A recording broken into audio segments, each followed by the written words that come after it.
नमस्कार दोस्तों, आज की क्लास में आपका हार्दिक स्वागत है, अभिनंदन है। हम अध्ययन कर रहे थे भैंस की नस्लों के बारे में। आज अपनी भैंस की जो नस्ल है उनकी लास्ट क्लास है, लास्ट क्लास ऑफ बैफेलो ब्रीड।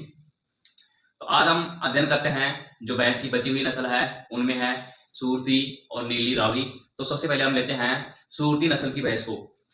बने रहिए क्लास में। और आगे बढ़ने से पहले वीडियो को ज्यादा से ज्यादा शेयर करें ताकि पशु परिषद की वैकेंसी की तैयारी करने वाले जो आगामी एग्जाम आ रही है उन सभी के पास अपना वीडियो पहुंच सके और वो अपनी तैयारी को और सुदृढ़ कर सके।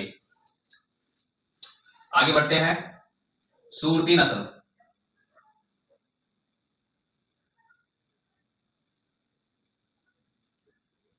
सूरती नस्ल। सूरती नस्ल क्या है? सूरती नस्ल एक भैंस की नस्ल है। अगर बात करें इसके उत्पत्ति स्थान की तो इसका उत्पत्ति स्थान गुजरात के सूरत, अणोदा, बड़ौदा, नाडियाड व खेड़ा क्षेत्र को माना जाता है। तो याद रखना, उत्पत्ति स्थान।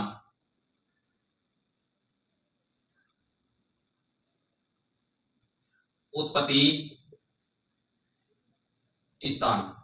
तो उत्पत्ति स्थान में मुख्य रूप से तो ये सूरत में पाई जाती है। इनके अलावा सूरत, अणद, बड़ौदा, नाडियाड व खेड़ा क्षेत्र, गुजरात का जो खेड़ा क्षेत्र है, उत्पत्ति स्थान। तो उत्पत्ति स्थान कहां पाई जाती है? ये जो इसका मुख्य स्थान है वो कहां है? वो है इसका सूरत है, और तभी इसका नाम सूरती नस्ल पड़ा। सूरत के अलावा अणद, बड़ौदा, नाडियाड व खेड़ा क्षेत्रों में भी ये मुख्य रूप से पाई जाती है। बात करें इसके वितरण क्षेत्र की अपने राजस्थान में, तो अपने राजस्थान का जो दक्षिणी हिस्सा है, उदयपुर, डूंगरपुर व चित्तौड़गढ़ में ये मुख्य रूप से पाई जाती है। राजस्थान में, राजस्थान की बात करें तो दक्षिणी राजस्थान,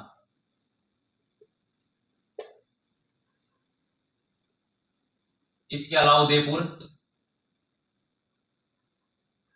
चित्तौड़गढ़ व डूंगरपुर। सूरती नस्ल की भैंस अपने राजस्थान में उदयपुर, चित्तौड़गढ़ व डूंगरपुर में या दक्षिणी राजस्थान में मुख्य रूप से पाई जाती है। अब बात करते हैं इनकी जो प्रमुख विशेषताएं हैं, मुख्य रूप से कौन कौन सी विशेषताएं पाई जाती है।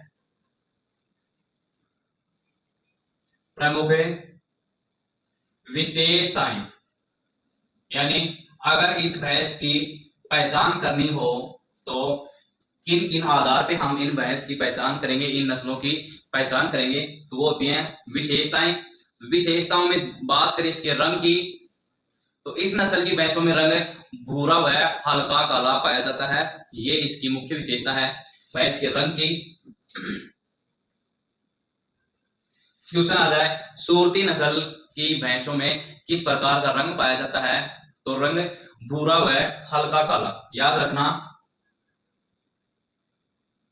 रंग भूरा व हल्का काला। रंग भूरा व हल्का काला पाया जाता है। क्लियर? आगे बात करें, ये जो सूरती नस्ल की भैंस होती हैं ये मध्यम आकार की होती है, यानी इनका आकार मध्यम होता है। ऐसा होता है मध्यम, इनका आकार मध्यम होता है। सूरती नस्ल की जो भैंस होती है इनका जो आकार है वो मध्यम होता है, और ये सूरती नस्ल की भैंस जो है ये हल्की व सामान्य श्रेणी की भैंस होती हैं। याद रखना, ये हल्की व सामान्य श्रेणी की होती है। हल्की व सामान्य श्रेणी की होती है। क्लियर? आगे बात करें इनके सींगों की, तो सींग लंबे होते हैं और पीछे जाके मुड़ जाते हैं, यानी कि शुरू में लंबे होते हैं और पीछे जाके मुड़े जाते हैं। याद रखना, इनके सींग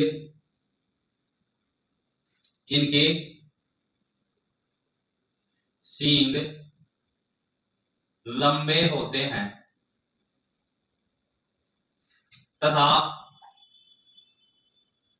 होते हैं तथा पीछे जाके मोड़े जाते हैं। सूरती नस्ल की जो भैंस होती है, इनके सींग लंबे होते हैं और पीछे जाके मोड़े जाते हैं। ठीक है, बात करें इसके पूंछ की, तो पूंछ के जो सिर होते हैं, तो सिरों पर क्या बालों का गुच्छा पाया जाता है। पूंछ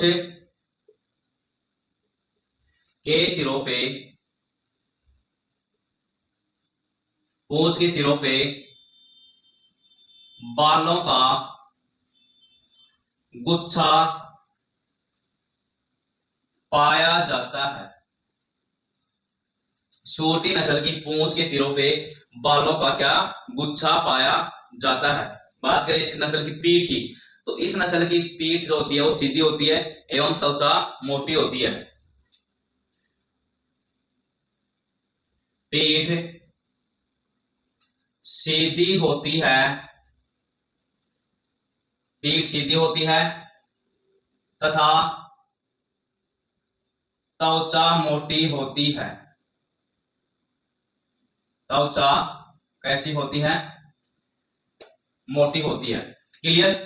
बात कर रहे हैं हम सूरती नस्ल की, तो सूरती नस्ल का उत्पत्ति स्थान सूरत, अनग, बड़ौदा, नाडियाड व खेड़ा क्षेत्र को माना जाता है। वितरण क्षेत्र अपने राजस्थान में दक्षिणी राजस्थान, उदयपुर, चित्तौड़गढ़ व डूंगरपुर में मुख्यतः पाई जाती है। प्रमुख विशेषता रंग भूरा व हल्का काला पाया जाता है। इनका आकार मध्यम होता है और यह हल्की व सामान्य श्रेणी की भैंस है। इनके सींग लंबे होते हैं तथा पीछे जाके मुड़ जाते हैं। पूंछ के सिरों पर बालों का एक गुच्छा पाया जाता है और पीठ सीधी होती है तथा त्वचा मोटी होती है। ये बात हो गई सूरती नस्ल की भैंसों की विशेषताओं की। बात करें दुग्ध की, तो यह अपने दूध काल के जीवन में 1600 से 1700 लीटर प्रति ब्याज दुग्ध देती हैं। याद रखना, दुग्ध 1600 से 1700 लीटर प्रति ब्याज। इस नस्ल की भैंसें अपने दूध काल में 1600 से 1700 लीटर दूध प्रति ब्याज देती हैं। क्लियर। बात करें दूध में वसा की मात्रा, दुग्ध में वसा की मात्रा,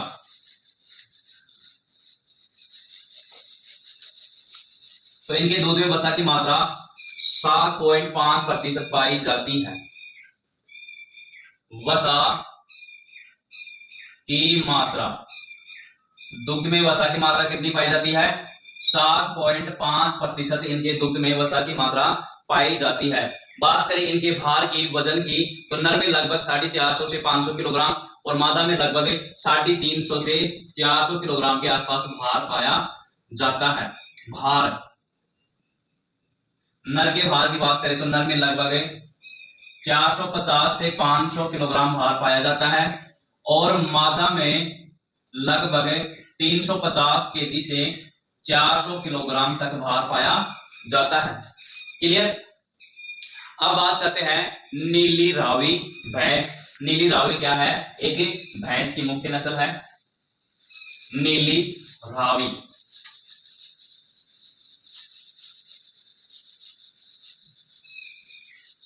नीली रावी, नीली रावी, नीली रावी भी एक भैंस की प्रमुख नस्ल है। अगर बात करें इसके उत्पत्ति स्थान की, तो सतलज नदी के किनारी क्षेत्रों में ये मुख्य रूप से पाई जाती है। उत्पत्ति स्थान, उत्पत्ति स्थान, तो याद रखना सतलज नदी के किनारी क्षेत्रों में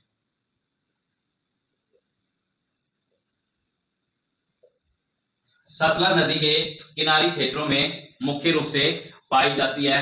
अगर बात करें इसके वितरण क्षेत्र की, वितरण क्षेत्र, वितरण क्षेत्र, तो वितरण क्षेत्र है इसका, एक तो पंजाब का जो फिरोजपुर और अमृतसर इलाका है, अमृतसर और फिरोजपुर, याद रखना, पंजाब का फिरोजपुर व अमृतसर, पंजाब का फिरोजपुर है, अमृतसर, यूपी का बरेली व मुरादाबाद भी इसका वितरण क्षेत्र माना गया है। यूपी में या यूपी का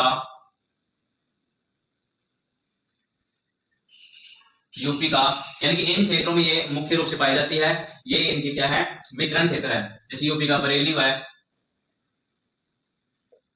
मुरादाबाद, याद रखना, यूपी का बरेली व मुरादाबाद, और उत्तराखंड के रामपुर व नैनीताल में भी ये मुख्य रूप से पाई जाती है।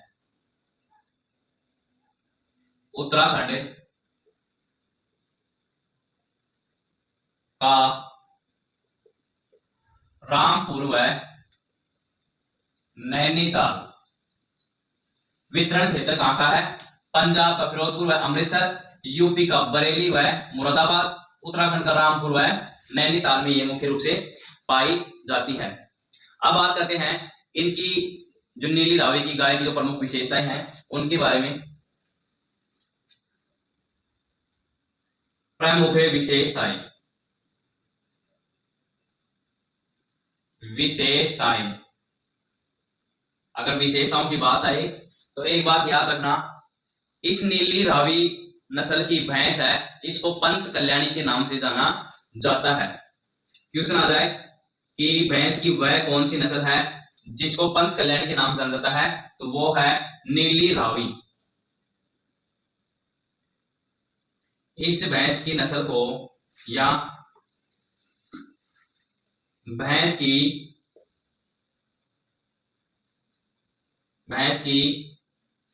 इस नस्ल को, भैंस की इस नस्ल को पंच कल्याणी, पंच कल्याणी के नाम से जाना जाता है, पंच कल्याणी के नाम से जाना जाता है। कौन सी नस्ल को, नीली रावी नस्ल को पंच कल्याणी के नाम से जाना जाता है। और नीली रावी नस्ल का जो नाम है वो नीली क्यों पड़ा, क्योंकि सतलज व रावी नदी का जो पानी का जो रंग है वो नीला है और उनके आसपास के क्षेत्रों में ये नस्ल की भैंस पाई जाती है, अतः इसका नाम नीली रावी रखा गया या नीली रावी पड़ा। ठीक है, बात करें इसके दुग्ध की, तो मुर्रा नस्ल के बाद में ये एकमात्र एक भैंस है जो मतलब कि एक अच्छी दुधारू नस्ल की भैंस मानी जाती है। तो याद रखना, मुर्रा नस्ल के बाद, मुर्रा नस्ल के बाद अच्छी दुधारू नस्ल मानी जाती है, अच्छी दुधारू नस्ल मानी जाती है। एक और बात याद रखना, अगर क्वेश्चन आ जाए कि नीली रावी भैंस का नाम नीली रावी किस आधार पर रखा गया, तो ध्यान रखना इसका नाम सतलज व, इसका नाम सतलज व रावी नदी के, सतलज व रावी नदी के नीले रंग के कारण रखा गया, यानी सतलज व रावी नदी के नीले रंग के कारण इसका नीली रावी भैंस रखा गया या नीली रावी नस्ल रखा गया। ठीक है, बात करें इसकी रंग की, रंग सामान्य काला होता है, ऐसा होता है, सामान्य काला होता है। ठीक है, और एक और बात, इसके सिर व जो पैर होते हैं उन पे सफेद धब्बे पाए जाते हैं। ध्यान रखना, इनके सिर व पैरों पर क्या पाए जाते हैं? सफेद धब्बे पाए जाते हैं। नीली रावी नस्ल की भैंसों के सिर व पैरों पर सफेद धब्बे पाए जाते हैं। और ये जो नस्ल है नीली रावी, इन नस्लों की जो आंखें होती हैं वो काजली होती है, यानी भूरी, या बोले तो बिल्ली की जो आंख होती है उनके जैसे ही इनकी आंख होती है। ध्यान रखना, इनकी आंख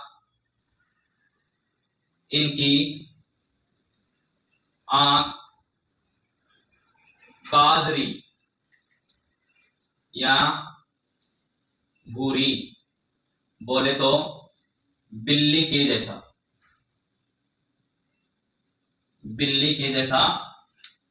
होती है। क्लियर?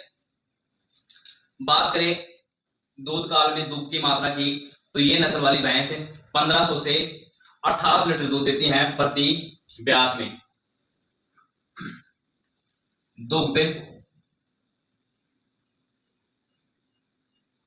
ध्यान रखना, 1500 लीटर से 1800 लीटर के मध्य प्रति ब्यात ये नस्ल दुग्ध उत्पादन करती है। क्लियर? बात करें दुग्ध में वसा की मात्रा, वसा, नीली रावी भैंस की नस्ल में दुग्ध में वसा की मात्रा 8 से 10% तक पाई जाती है। क्लियर? भार की बात करें तो नर में लगभग 500 से 600 किलोग्राम भार पाया जाता है और मादा में लगभग 450 किलोग्राम भार पाया जाता है। भार नर में 500 से 600 किलोग्राम और मादा में लगभग 450 किलोग्राम भार पाया जाता है। ये बात होगी नीली रावी नस्ल की भैंस की उत्पत्ति स्थान। नीली रावी भैंस उत्पत्ति स्थान सतलज नदी के किनारी क्षेत्रों में, वितरण क्षेत्र पंजाब का फिरोजपुर व अमृतसर, यूपी का बरेली व मुरादाबाद, उत्तराखंड का रामपुर व नैनीताल। प्रमुख विशेषताएं, भैंस की इस नस्ल को पंच कल्याणी के नाम से जाना जाता है। मुर्रा नस्ल के बाद अच्छी दुधारू किस्म की ये नस्ल मानी जाती है और इसका नाम सतलज व रावी नदी के नीले रंग के कारण नीली रावी रखा गया। रंग इनका सामान्य होता है और इनके सिर व पैरों पर सफेद धब्बे पाए जाते हैं। इनकी आंख ऐसी होती हैं काजरी, बोले तो भूरी या बिल्ली के जैसा। दुग्ध अपने दूध काल में 1500 से 1800 लीटर प्रति ब्यात। भार नर में लगभग 500 से 600 किलोग्राम, मादा में लगभग 450 किलोग्राम। और इस नस्ल की भैंस के दूध में वसा की मात्रा 8 से 10% पाई जाती है। क्लियर दोस्तों? ये हो गई अपनी भैंस की नस्लों की बात और आज अपनी भैंस की नस्ल की क्लास समाप्त हुई। आगे बात करेंगे बकरी की नस्लों के बारे में। अब बात कर लेते हैं बकरियों का जो वर्गीकरण है, जो शब्दावली है, टर्मिनोलॉजी, उनके बारे में। भैंस की नस्लों की जो क्लास थी वो कंप्लीट हो चुकी है। अब आगे अध्ययन करेंगे बकरी की नस्ल, बकरी का वर्गीकरण। बकरी का वर्गीकरण, बकरी का वर्गीकरण।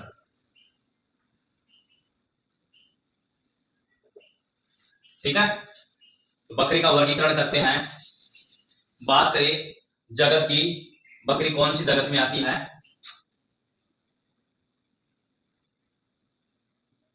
जगत, बकरी आती है जंतु जगत में। कौन सा? जंतु जगत। आगे बात करें संघ,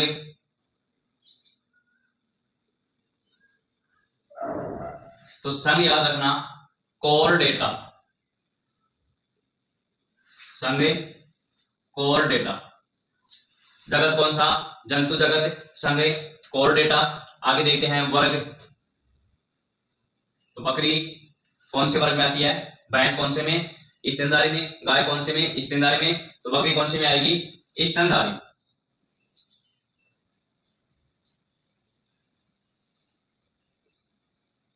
वर्ग कौन सा हो गया? स्तनधारी वर्ग हो गया, स्तनधारी वर्ग। बात करें गण की, तो बकरी भी ऑर्टियोडेक्टाइला वर्ग में ही, गण में ही आती है, याद रखना। भैंस कौन से में आई थी? ऑर्टियोडेक्टाइला। गाय भी ऑर्टियोडेक्टाइला, और बकरी का गण भी कौन सा हो जाएगा? ऑर्टियोडेक्टाइला, ऑर्टियोडेक्टाइला। क्लियर? अब आगे बात करें कुल की। बकरी का कुल पूछ ले, कुल कौन सा है? तो कुल हो जाएगा बोविडी। कुल बोविडी। क्लियर? आगे बात करें वंश की, तो बकरी का वंश कौन सा है? कैपरा।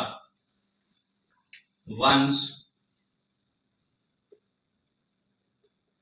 तो वंश हो जाएगा इसका कैपरा। ठीक है? और लास्ट बच गया जाति।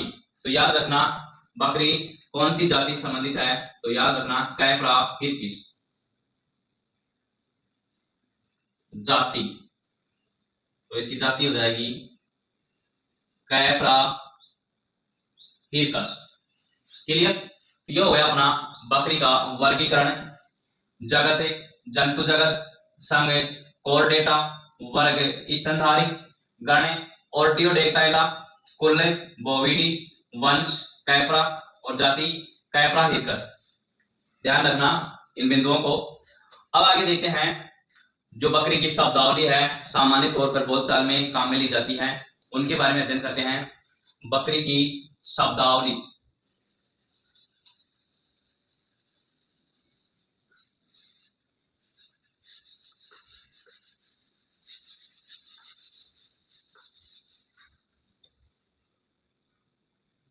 गोट टर्मिनोलॉजी।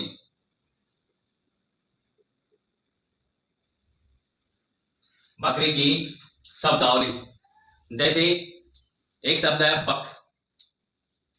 बक किसको कहते हैं? लैंगिक रूप से जब कोई नर बकरा होता है वो परिपक्व हो जाता है, या बोले तो प्रजनन के लिए उपयोगी हो जाता है, तो उसको क्या कहते हैं? बक।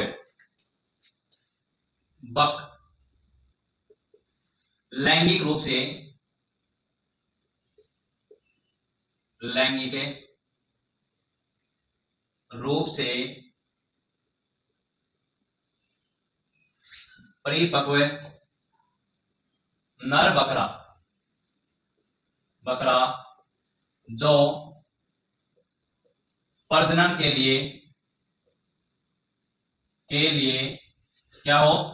उपयोगी हो। प्रजनन के लिए उपयोगी हो तो उसे क्या कहते हैं? बक कहते हैं। ध्यान रखना, लैंगिक रूप से परिपक्व नर बकरा जो प्रजनन के लिए उपयोगी हो तो क्या कहलाता है? बक कहलाता है। आगे बात करें डोई। डोई, डोई क्या होता है? लैंगिक रूप से परिपक्व जब मादा बकरी होती है और जो प्रजनन के लिए उपयोगी होती है तो क्या कहलाती है? डोई कहलाती है। याद रखना, लैंगिक रूप से परिपक्व मादा बकरी जो प्रजनन के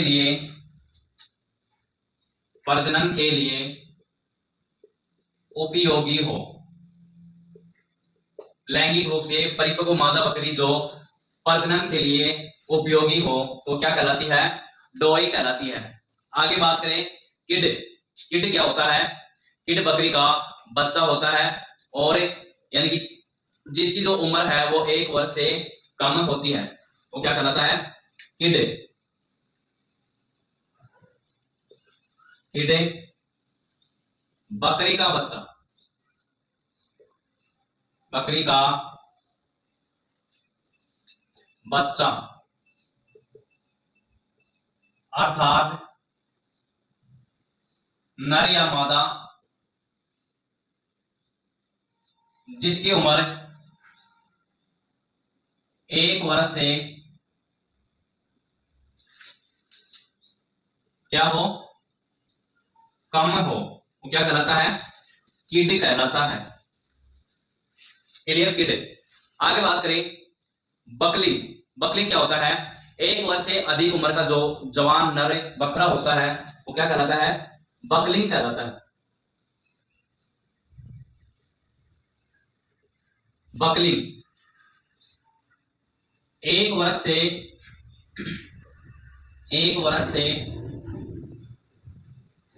अधिक उम्र के जवान नर बकरा क्या कहलाता है, बकलिंग कहलाता है। 1 वर्ष से अधिक उम्र के जवान नर बकरा क्या कहलाता है, बकलिंग कहलाता है। बात करें आगे गोटलिंग की। गोटलिंग क्या होता है, 1 वर्ष से अधिक उम्र की जवान मादा को क्या कहते हैं, गोटलिंग कहते हैं। याद रखना, गोटलिंग। उसमें क्या था, बकलिंग, ये हो गया गोटलिंग। बकलिंग का मतलब बक फॉर बकरा, गोट फॉर बकरी, याद रखना। गोटलिंग 1 वर्ष से अधिक उम्र की जवान मादा, 1 वर्ष से अधिक उम्र की जवान मादा क्या कहलाती है, गोटलिंग कहलाती है। आगे बात करें ट्रिप। बकरियों का जो समूह होता है उसे क्या कहते हैं, ट्रिप कहते हैं या ट्रिप कहलाता है। ट्रिप बकरी का समूह, बकरी का समूह है, क्या कहलाता है, ट्रिप कहलाती है, ट्रिप कहलाता है। बात करें आगे पेन। जो बकरियों का जो रखने का स्थान होता है वो क्या कहलाता है, पेन कहलाता है, पेन। ध्यान रखना, पेन बकरी को रखने का स्थान, बकरी को रखने का स्थान क्या कहलाता है, पेन कहलाता है। हम अध्ययन कर रहे हैं बकरी की शब्दावली, जिनमें है बक लैंगिक रूप से परिपक्व नर बकरा जो प्रजनन के लिए उपयोगी हो तो क्या कहलाता है, बक कहलाता है। डोई लैंगिक रूप से परिपक्व मादा बकरी जो प्रजनन के लिए उपयोगी है तो डोई कहलाती है। किड बकरी का बच्चा अर्थात नर या मादा जिसकी उम्र 1 वर्ष से कम हो, किड कहलाता है। बकलिंग 1 वर्ष से अधिक उम्र के जवान नर जो बकरा होता है वो बकलिंग कहलाता है। गोटलिंग 1 वर्ष से अधिक उम्र की जवान मादा गोटलिंग कहलाती है। ट्रिप बकरी का समूह है, ट्रिप कहलाता है। पेन बकरी को जो रखने का स्थान होता है वो पेन कहलाता है। क्लियर।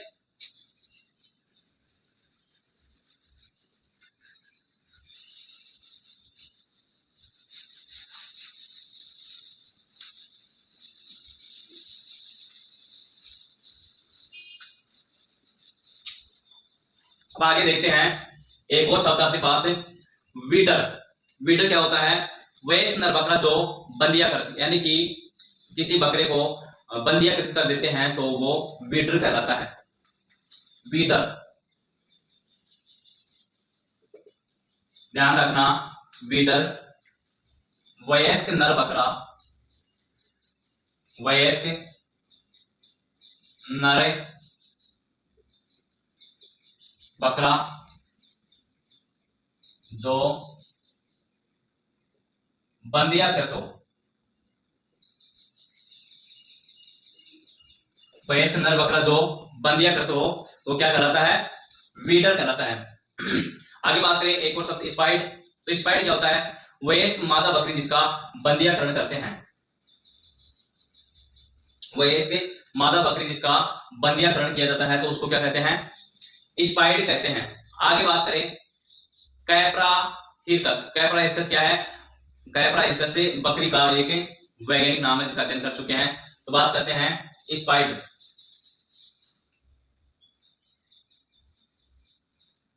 स्पाइड वीडर किसे कहते हैं, वयस्क नर बकरा जो बंदियाकृत हो, और स्पाइड वयस्क मादा, वयस्क मादा जिसका बंदियाकरण वयस्क मादा जिसका बंधियाकरण किया गया हो, यानी बकरी की वयस्क मादा होती है जिसका बंधियाकरण करते हैं तो उसे क्या कहते हैं?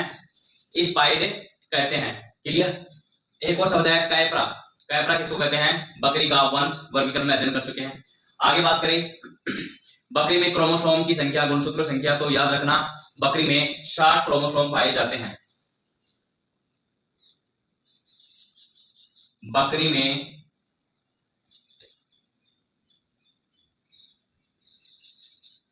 में क्रोमोसोम कितने? 60। बकरी में 60 क्रोमोसोम पाए जाते हैं। क्लियर। आगे बात करें किडिंग, यानी कि बकरी का जो प्रसव प्रक्रिया होती है उसको क्या कहते हैं? किडिंग कहते हैं। ध्यान रखना, किडिंग।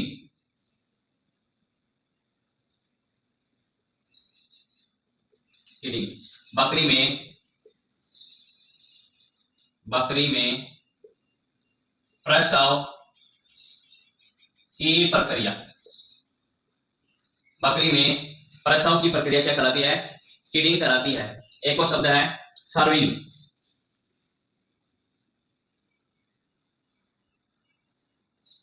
सर्विंग। बकरी में समागम अर्थात मैथुन की प्रक्रिया, बकरी में समागम की प्रक्रिया क्या कहलाती है? सर्विंग कहलाती है। क्लियर। आगे बात करें एक और शब्द है ब्राउजिंग।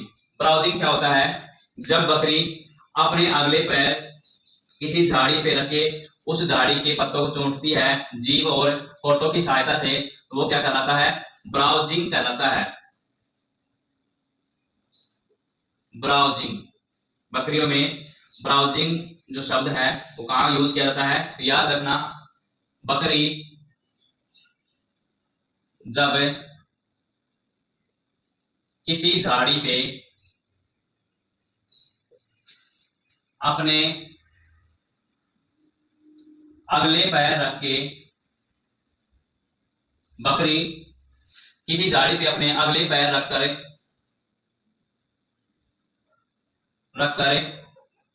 अपने होठ व जीभ से